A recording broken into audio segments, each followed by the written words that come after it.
Hey everybody, welcome to the live stream for the Opie and Will and Reimer on this lovely evening in July. Tonight is going to be our pitch night, and we're going to be hearing from Nicholas. He'll be sharing about middle dev. I'll get into those introductions here in a minute.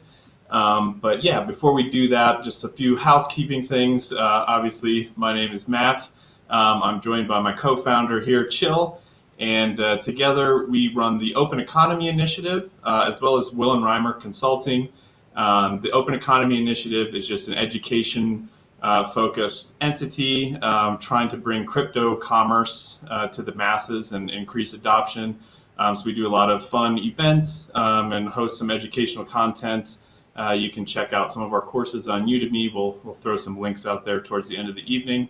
But that's the OPI, and then we also do consulting, either with individuals, investors, companies, startups. We do some incubation, a little bit of everything, but we've been in the crypto space now for over 4 years each, and have a great track record of helping people get where they want to go within the space, just using our expertise and our network. So if you have any interest or needs in that area, please reach out to us. It's just Matt, M-A-T-T, at willandreimer.com, or cbrimer at willandreimer.com. More than happy to help y'all. And so, yeah, in alignment with kind of those two initiatives that we're taking, the pitch night, we got a lot of interest in people wanting to just share what they've been working on and share the projects they've been pushing forward. There's a lot of awesome stuff going on in the space. And so we want to, give a platform for people in our community to share that, and obviously more than just share it with us, but get help, get access to resources, and help them move their project forward. So yeah, with that, actually, I'm sorry, I'm going to turn it over to Chill, and then we'll hop into the presentation. Go for it, Chill. Yeah, like Matt said, basically, we are trying to support innovation. We want to see more blockchain entrepreneurs in this space. And besides the regulatory uncertainty, one of the challenges they face is obviously exposure and being able to get some feedback from you guys, from our communities in the Bay Area, in Colorado. And we thought that we can support with that. So just give your honest feedback and questions, and I just turn it over to Nicholas now.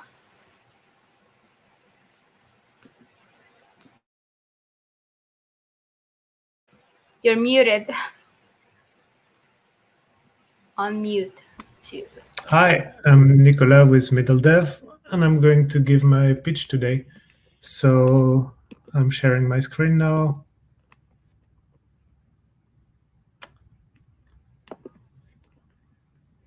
And can you see my screen okay with my presentation?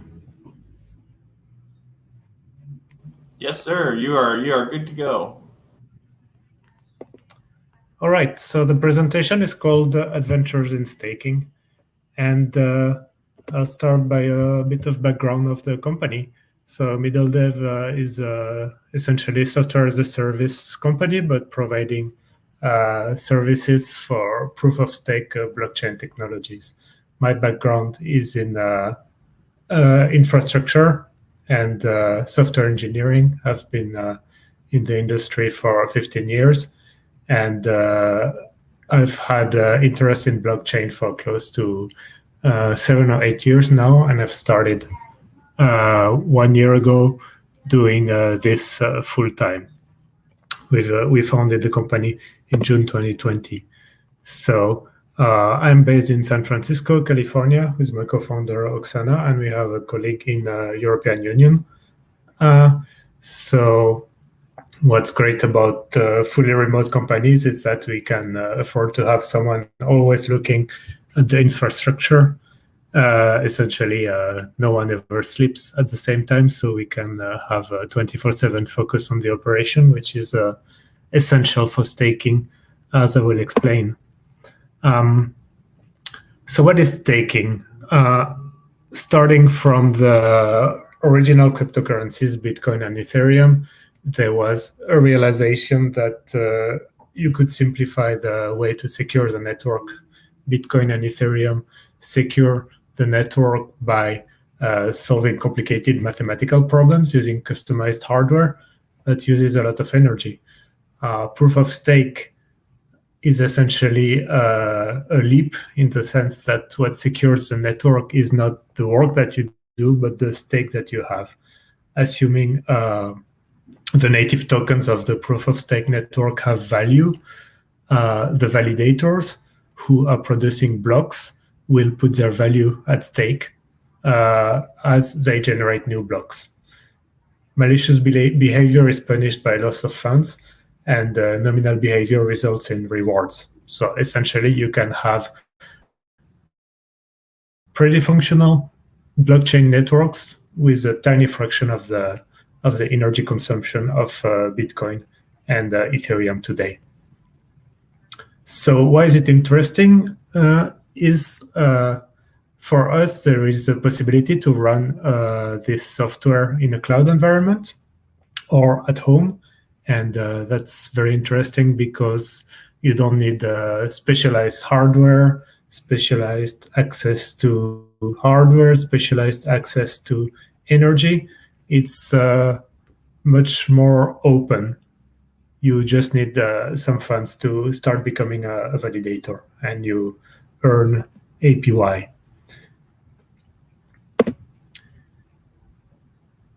Proof of stake has the concept of delegation. Some networks support it, some networks don't. But essentially, if you hold some tokens of the network, you can either delegate or be a validator yourself. So if you don't want to do the background work in validating the network, you can just say, okay, I know this validator, and you do a special network operation to nominate these operators that you know. But these operators will take a fee of your earnings, which is not ideal for institutional investors. It's ideal for individual investors who have a small amount of tokens.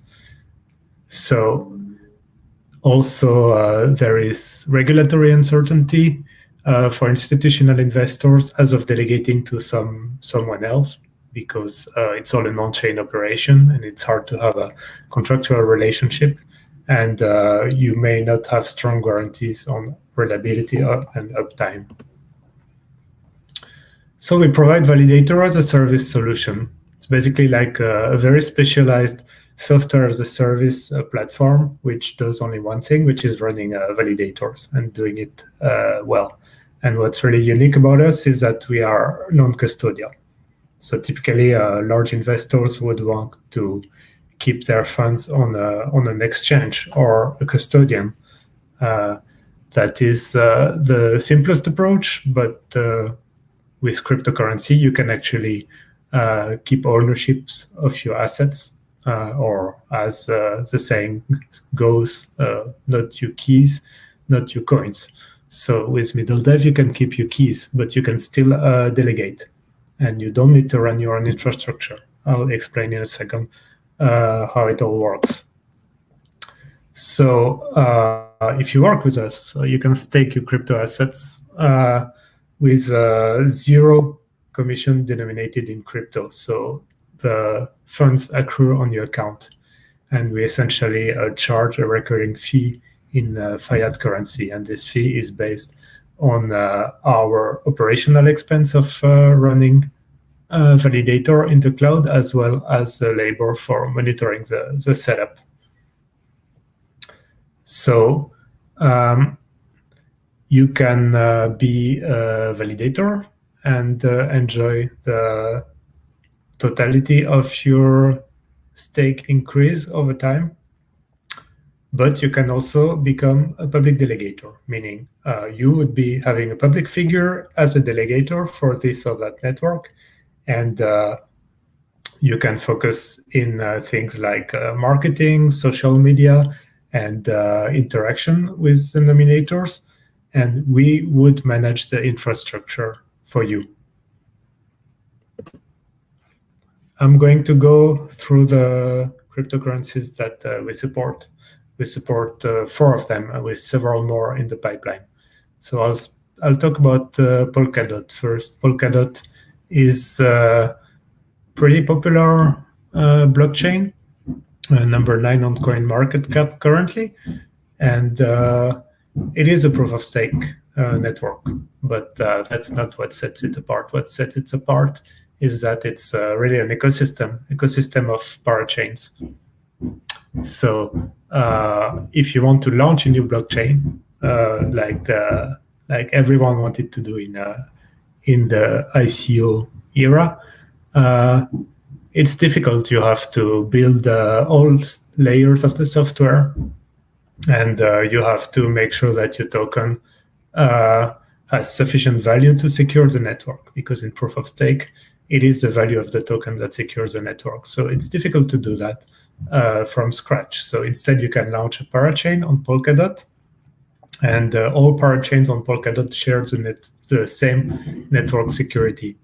And this network is secured by the native DOT token. A few other networks work this way. Polkadot has a wild cousin, Kusama, which is a canary network. It's not a testnet because it has a token which has real value and real economic incentive, but it's for early prototypal deployments of what's ending up in a Polkadot. So you can run a validator on Polkadot and Kusama. There is a limited amount of validators, which is about 300 for Polkadot, 900 for Kusama. And there are pretty high staking requirements, but foundation behind the Polkadot and Kusama networks is called the Web3 Foundation. It's in Switzerland, and they have a special program called the 1,000 Validators, on which they will nominate you. Polkadot is nominated, so you may not have the necessary funds to get into the active validator set, but the foundation will nominate you, and then you can prove yourself as a trustworthy validator. Tezos is a personal favorite. So it's the first viable delegated proof of stake chain. It was launched in June 2018 already, after having a successful ICO in 2017. It is the only generalist smart contract chain which is not a clone of Ethereum and Solidity. So the smart contract language on Tezos is really something else entirely. It's based on a programming language called Objective-Camel, and it's really trying to set itself apart from Ethereum. It has a DeFi ecosystem, and it is also a popular NFT platform. The number of contract calls is increasing. So the staking requirements are wrong, but the staking requirements are 8,000 Tez. So it's still quite a lot. It's about $20,000, but much more accessible than Polkadot. Ethereum 2.0, we run Ethereum 2.0 validators, and these ones are probably the ones you are the most likely to have heard about. So the Ethereum community is well aware of the limitations of the current network and the issues derived from being proof of work and using a lot of energy. So there has been an ongoing plan to move to proof of stake. And the plan is currently being implemented. It's similar to Polkadot in a way, because it's going to involve something called sharding. Ethereum has a problem with fees. Fees are very high. That's because there is only that much space in a block, and people compete for the space. And the highest fee gets included, the lowest fee is out of luck. Part of the solution to this problem that the Ethereum community has been looking at is sharding.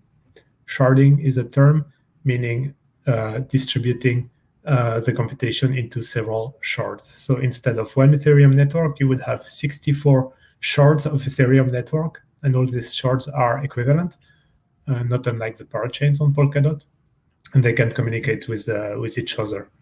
So right now we only have the one shard. It's called the beacon chain. It's a coordinator between all shards. It's live today.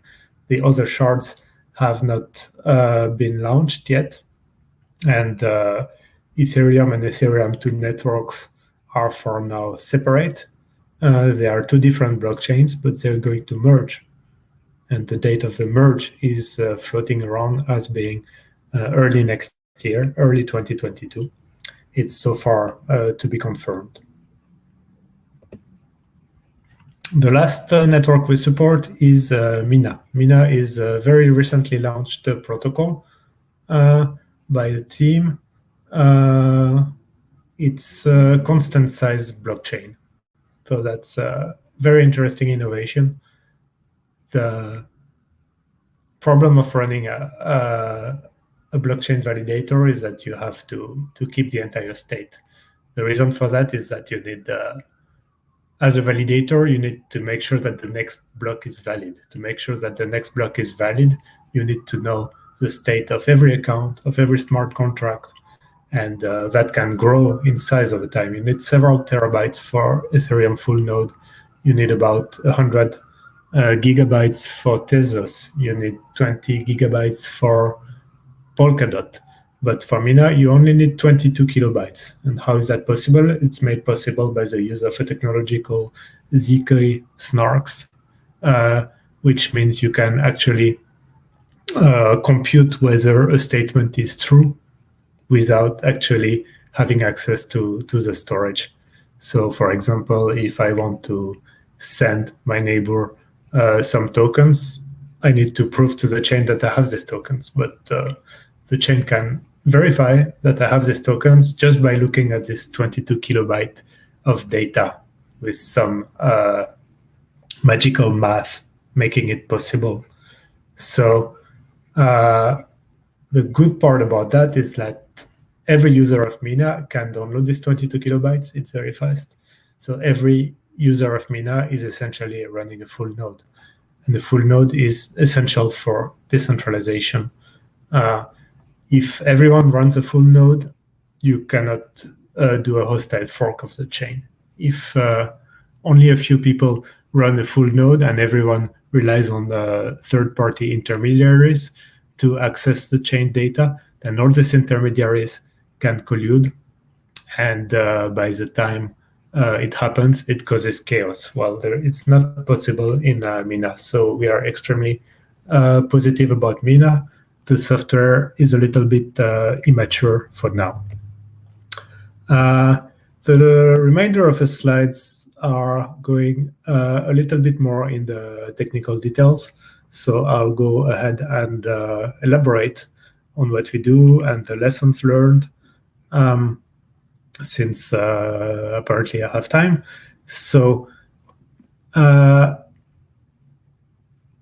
when it comes to key management, I said before that our company is non-custodial, so we would never ask our customer to send them their tokens so they can validate. They keep control of their tokens, and their tokens are typically on a Ledger hardware wallet for maximum security. We are big fans of Ledger wallets ourselves, and we encourage everyone listening to store their crypto in a Ledger or Trezor or any hardware wallet. So in some blockchains, like Polkadot and Ethereum 2.0, when you're a validator, you really have two keys. There is a withdrawal key and the validation key. And the withdrawal key is really the master key. That's the one where you can send your tokens to another address. And the validation key derives from the withdrawal key. It's a less powerful key. It only gives you the right to produce blocks and endorse blocks. So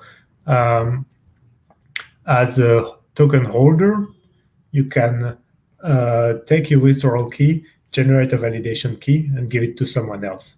This someone else will only be able to create new blocks, but they won't be able to take your money. We use this paradigm to allow our customers to keep custody. So essentially, our Polkadot and Ethereum customers keep control of the withdrawal key. They give us the validation key through a secure channel, or in some cases, we create them ourselves. And thanks to that, we do not take custody of the tokens. And it's good from a technical perspective. It's good from a customer relationship perspective because our customers trust that we cannot walk away with their assets.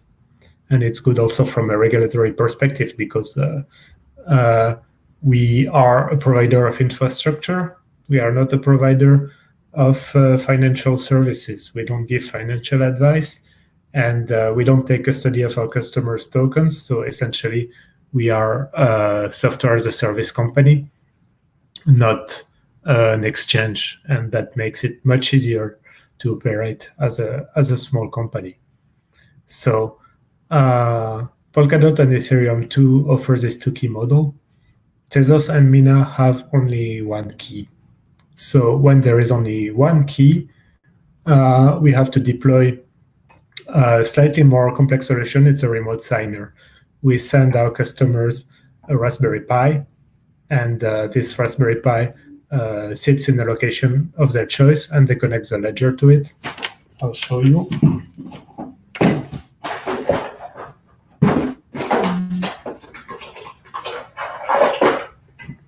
So this is what we send our customers. It has batteries included. You connect it wherever you want. You connect your ledger to it, and you start the validation software.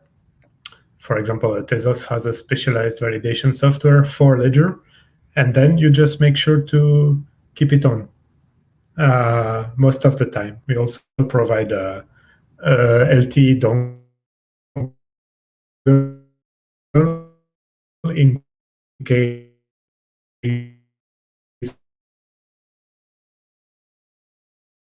the internet is unreliable. Request to this device, which transfer it to the ledger, and then the signatures comes back to our cloud infrastructure, and we produce a block.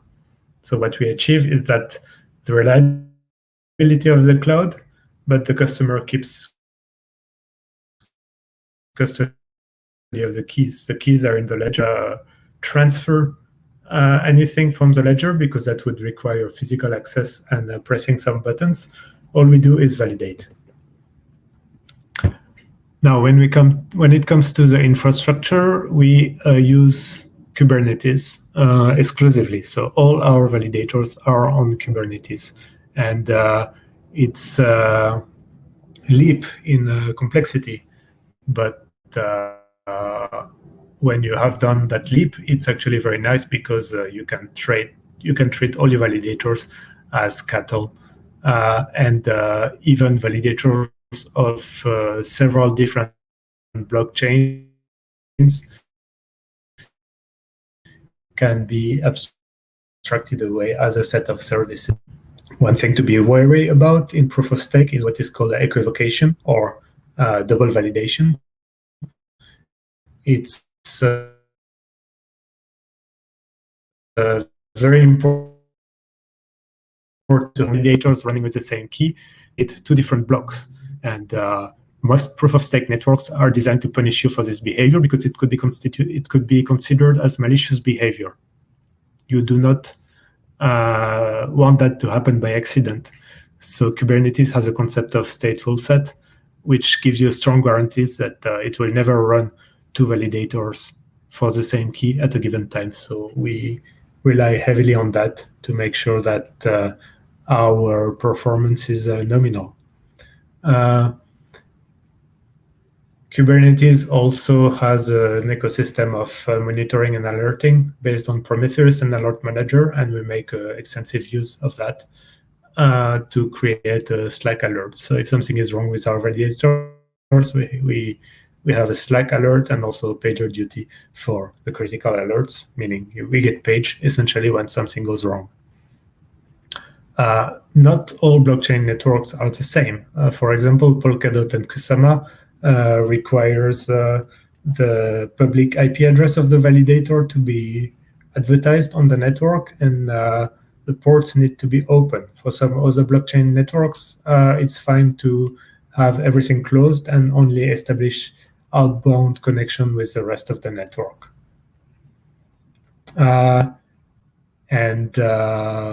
What we've learned is that with Polkadot, you can only run one validator per address. So we do run several Polkadot validators because we cannot validate for two addresses with the same process. Tezos, Mina, Ethereum make it easier for us because we can just launch one validation process and it will validate for as many addresses as we like. This is my last technical slide. It's a lesson learned after 1 year of staking adventures. So you need internal and external monitoring. Internal monitoring is basically looking at your validators and asking your validators if they are okay. And if something is not okay, then human needs to look at it and we get an alert.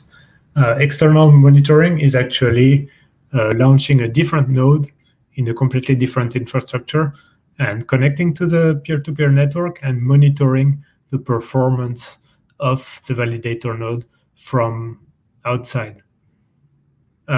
Say, for example, you destroy everything by accident. With infrastructure as code, it's something that you can do intentionally if you're migrating to a new cluster, but you can also do it by accident. So if by accident you destroy all your infrastructure, you won't get an alert from internal monitoring because you just destroyed the internal monitoring. So you get an alert from the external monitor. The external monitor is looking at the chain and knows that middle dev validator is supposed to create a block, but it hasn't created a block. So it will send you an alert. So that's what we do. Another thing is never rely on third-party systems. Typically, blockchain networks have websites and Telegram bots and plenty of common goods infrastructure on the internet to monitor the network, but we try to not rely on that because this infrastructure is not always on and it's outside of our control. So if there is a Telegram bot that will tell you whether your Ethereum 2 validator is up and down, it's very good, but we try to deploy our own. So this way we are fully aware of whether this alerting system is actually working at any point in time. Another aspect of good infrastructure management is disaster recovery.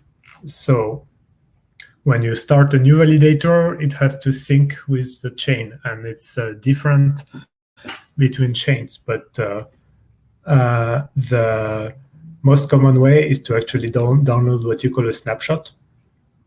So it's basically a digest of the state of the chain as of a few hours ago or a few days ago. So instead of starting to download every block from the origin of the chain, which in the case of Tezos is June 2018, and then retracing all the entire history, you can start from a few hours ago and then catch up in a few minutes to the head of the chain, and then you are active. So we have built our own snapshot infrastructure, and this snapshot infrastructure is made public to the community. So we make snapshots for ourselves, but we also make them available to everyone. So we have two websites operational, xtzshots.io for Tezos, polkashots.io for Polkadot, and you can go ahead and download your snapshot. But if we by accident destroy a validator, or if the validator is down due to a software bug, we can quickly recreate it by just having an automated system that would take the snapshot and recreate the chain. Another lesson is a bit of downtime is better than being slashed, so don't try to minimize uptime at all costs, because if you try to do that, it's also more likely that you will have two validators running at the same time by accident. And one observation that I've made is that people think proof of stake is very lightweight compared to proof of work, and it's of course much more lightweight, but it doesn't mean that it's super light. So this Raspberry Pi here is fine to run a signer, but it's not fine to run a Tezos validator or Polkadot validator. And you have chains like Solana, which is extreme opposite. It's proof of stake, but it still requires a lot of compute and GPU. That's because as the throughput of this chain increases and as it processes more and more transactions per second and more heavy computation with signature aggregation and ZK snarks, actually it's a lot of work to create these blocks, but this work is useful. It's not just solving absurd mathematical problems like proof of stake does. It's actually producing blocks with a lot of transactions and smart contract execution in them in a way that still maintains trustlessness and distribution of the work across several independent entities. This is the last of my slide. I'll conclude by giving a piece of advice. So these proof of stake networks typically have foundations in Switzerland that provide grants. So we have open sourced a lot of our infrastructure code, and in some cases we have been able to receive compensation for this open source work. Similarly, these snapshot websites are also being sponsored by the Tezos Foundation for Tezos and the Web3 Foundation for Polkadot. So my advice to any blockchain entrepreneur out there is talk to these foundations in Switzerland, go see their website, go see what kind of programs they are willing to give you funding, and that can give a nice complement of income as you build your business, or it could even be your business itself, just doing a development of a protocol and getting remunerated for that by a foundation. So this is our website, midl.dev, and we give overview of what we do, and you can always chat with us by using the chat button at the bottom right. That concludes my presentation. Thank you very much.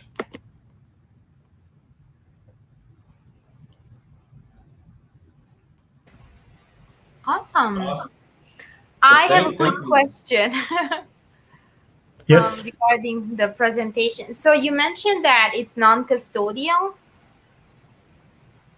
Correct. And you also mentioned that there is some kind of fee in fiat currency. Yes. For the operations. So does that mean that you guys are KYC or regulated in California, or how does that work? We are regulated in the European Union, so the company is incorporated in Estonia. Okay. And we are registered as a software as a service company, not a crypto wallet company, not a crypto exchange company. And this is due to the non-custodial aspect of our operations. So as I mentioned, our customers never send us their money. They just give us delegation rights, or in that case, they run a signer at their home. So we've done some research into that just qualifies as software. So basically, we are providing cloud infrastructure for blockchain, and we are charging in fiat. Now, we've also considered being charged in crypto, but that's actually another regulatory hurdle. So for a company our size, we found that using Stripe and our customers paying them with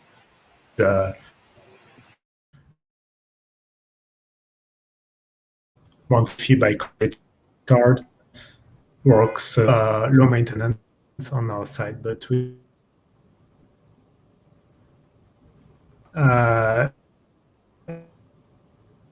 to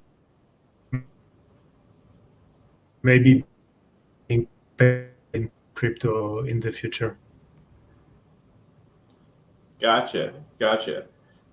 So just so everybody out there, I know we have a few folks. We have people kind of across the spectrum of like expertise when it comes to cryptocurrency. So Nicholas, let me just kind of feedback what I heard you kind of presenting, and if I'm wrong, please correct me.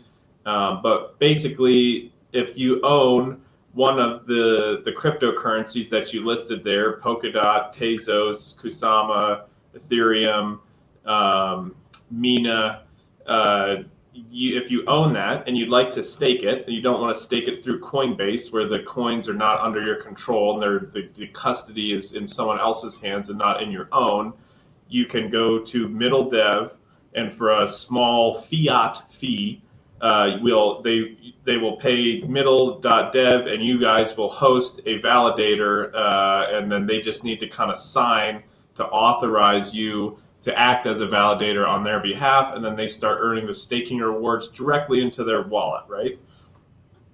Yes, that's exactly what we do. I would add that there is a third option. You can stake your coins on Coinbase, that's number one. You can nominate someone else, that's number two. Or you can be a validator yourself, that's number three. So number two is for delegated proof-of-stake networks. So not every proof-of-stake network is delegated. For example, Ethereum 2 is not, but Polkadot and Tezos is delegated. So you can nominate a validator, or you can validate yourself. So typically, people with small amounts who want to keep custody would send their tokens from Coinbase to their ledger, and then nominate a well-known validator. So some of them have recognizable names like Stakefish or Bison Trails. But if you have a higher amount of tokens, and if you just want to be a validator yourself, or if you even want to be a public validator and take nominations, then you can use our services. Gotcha. That's awesome. And I really like the self-custody aspect of it. And it sounds like that actually works out better for you as well, because you're not, or middle dev is not being kind of thrown into the big group of everybody who's currently being looked at by the regulators in the EU and the United States. So you kind of get around that by being a software as a service company, even though you're providing a service to people who hold cryptocurrency. I think that to me seems pretty clever. Yeah, it's a niche. I think there is still not complete regulatory certainty, but based on the research that we've done, that's exactly right. What we provide is a software service, not a wallet service. Gotcha. Do you mind if I ask which project that you support has the most users or the most interest, I guess? That would be Polkadot.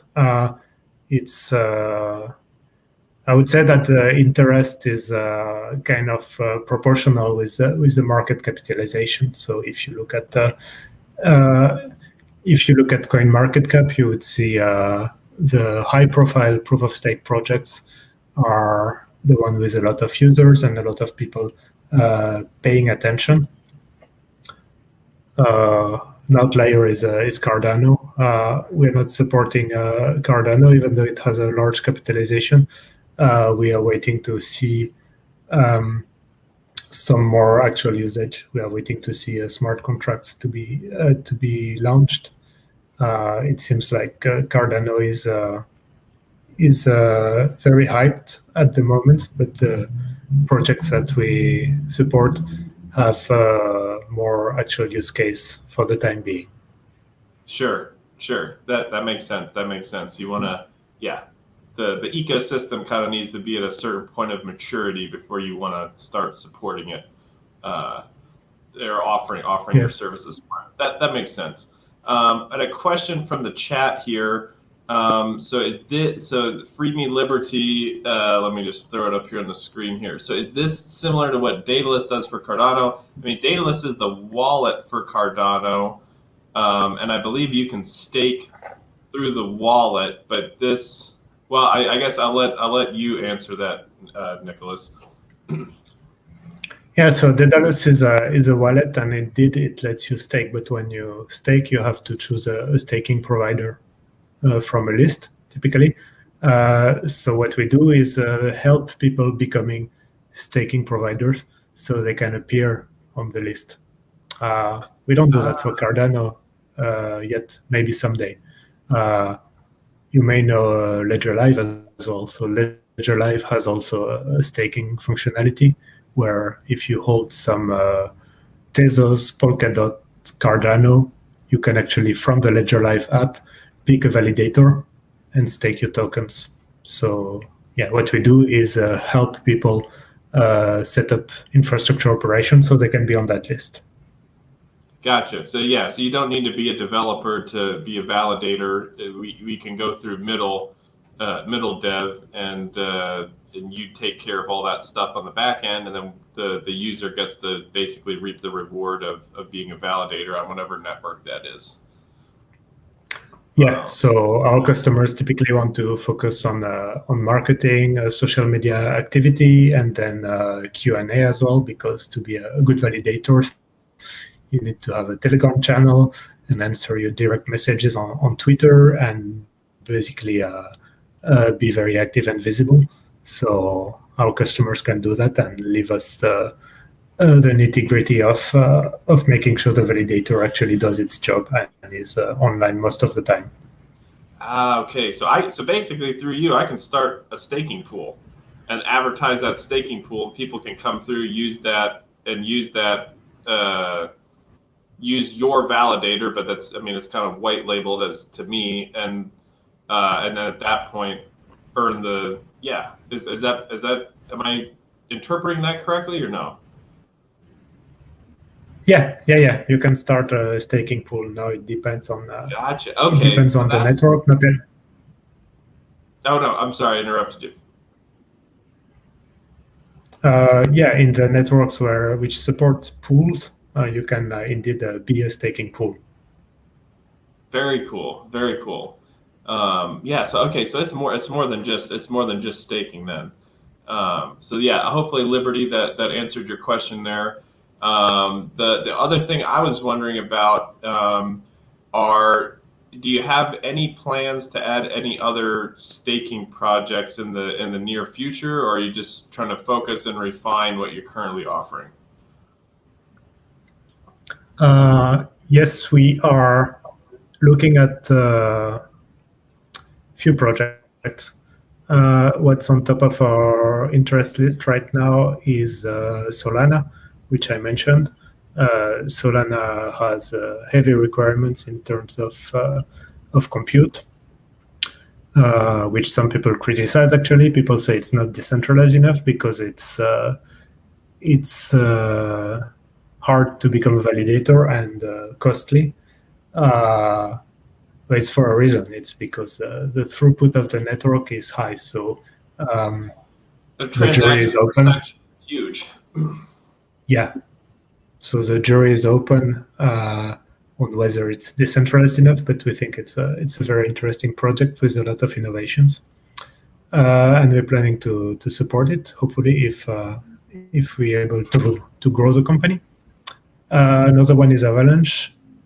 It's also a very research-heavy project, which has seen an uptick in interest and some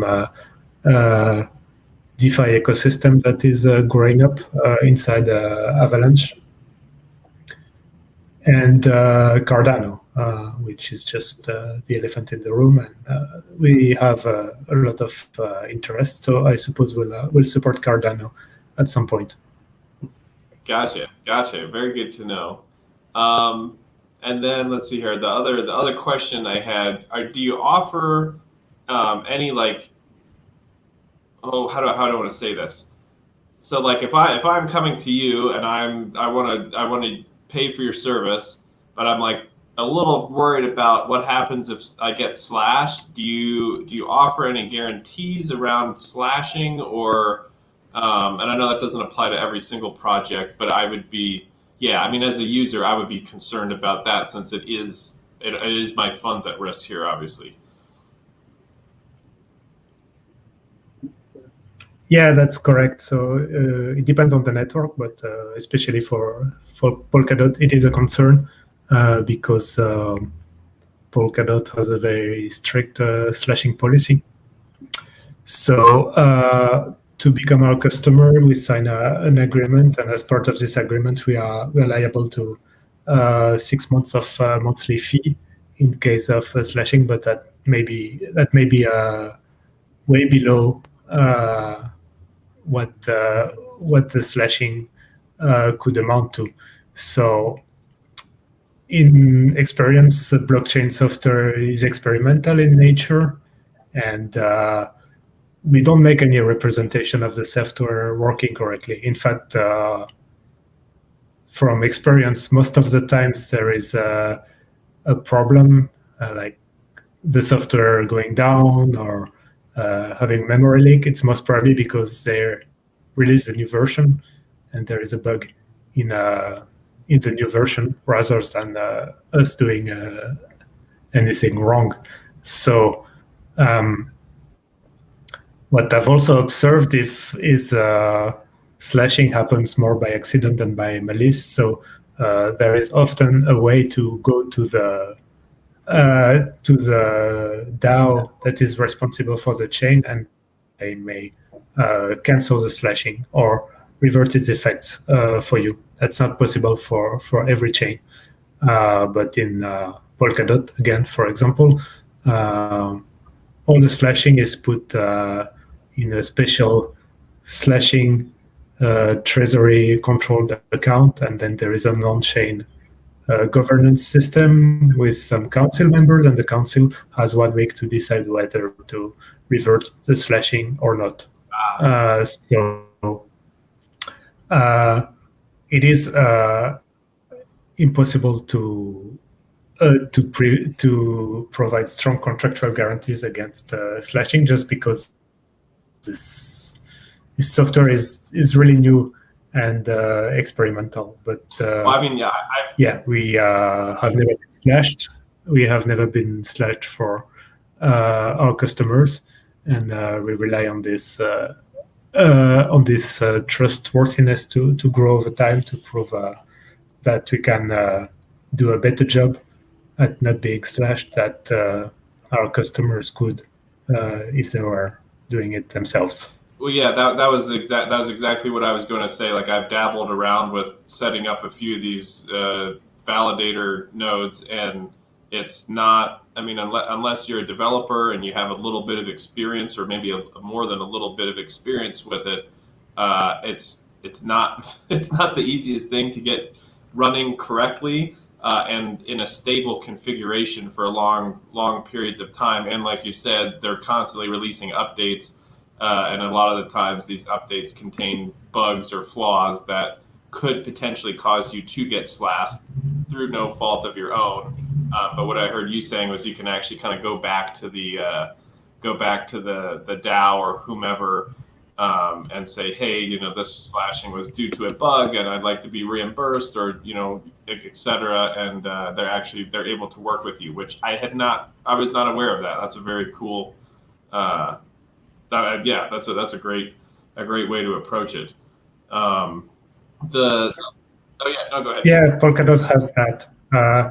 So yeah, I'll reiterate what I said on my last slide. Part of the lessons learned. A little bit of downtime is better than being slashed. So looking at people who have been slashed, it was very often because they were doing too much high availability, building a system to have so much uptime that at the end you end up with 101% uptime and you are slashed. So we try very hard to not do that, and respect the instructions of the team, and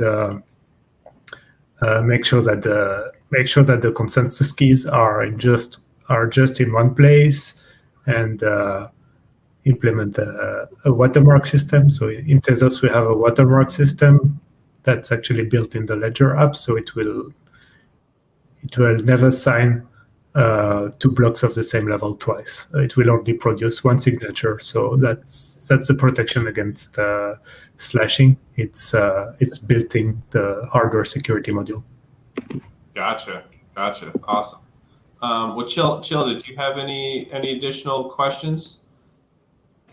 No, I'm gonna have to research Mina. I was really excited about learning project.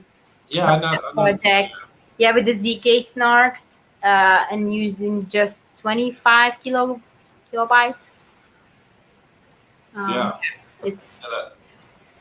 Seems very interesting. So thank you so much. I think that was a great presentation. Yeah. Thank you for having me. Yeah, of course. To end it, what would you say the biggest needs for middle dev are right now? I mean, obviously you want users, but I mean, in terms, if we have someone here who's either watching the restream, because we'll promote the restream out here as well, or watching in the audience now, what's your biggest need? Is it funding? Is it more developers to help you grow this thing, marketing for users? Where are the needs for middle dev right now?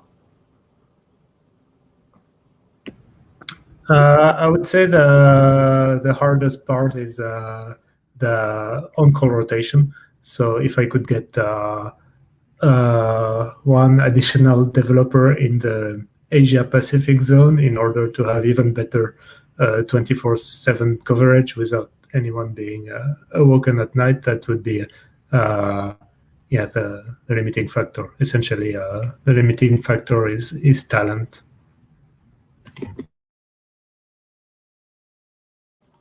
Gotcha. Awesome. Well, yeah, we're right about at an hour here, so I think we're going to wrap it up. But yeah, we really appreciate having you on here, and we'll have to check in with you for an update here down the road and see how things are progressing. And if you are out there listening and you're a developer in the Asia Pacific time zone, please reach out to Nicholas or us. We'll put you in touch with him. You can hit us up at matt@willandreimer.com, or Nicholas, I don't know if you want to drop your contact info here in the chat, or I can share your email that we've been communicating with as well. Just go to midl.dev right here, and then you can find our contact info. It's basically hello@middle.dev, our email address. Perfect. Great. Well, awesome. I again appreciate having you on, and I think that'll do it for tonight. Yeah, excited. I'm going to take a bit of a deeper look at this. I think I have a little bit of Polkadot that I'd like to be staking, but I didn't want to put it on Coinbase where it wasn't, under my custody. So this is really like the perfect solution. I've been wanting to do this for a while now, try to do it myself, too technical. So yeah, I'll be checking you all out. And yeah, cool. Thank you. Thanks so much. All right, everybody, that's it for tonight. We'll see you next time. We're going to keep doing these pitch nights. So if you're interested in pitching your project, and actually we got like 3 signups just during this stream here. I'm going to put the link in the chat. Go to that form. Just fill out that form there with your information. We'll contact you and we'll set up a slot for you to share with everybody. But yeah, that's going to do it for tonight, and we'll see you next time. And yeah, keep hodling. See ya.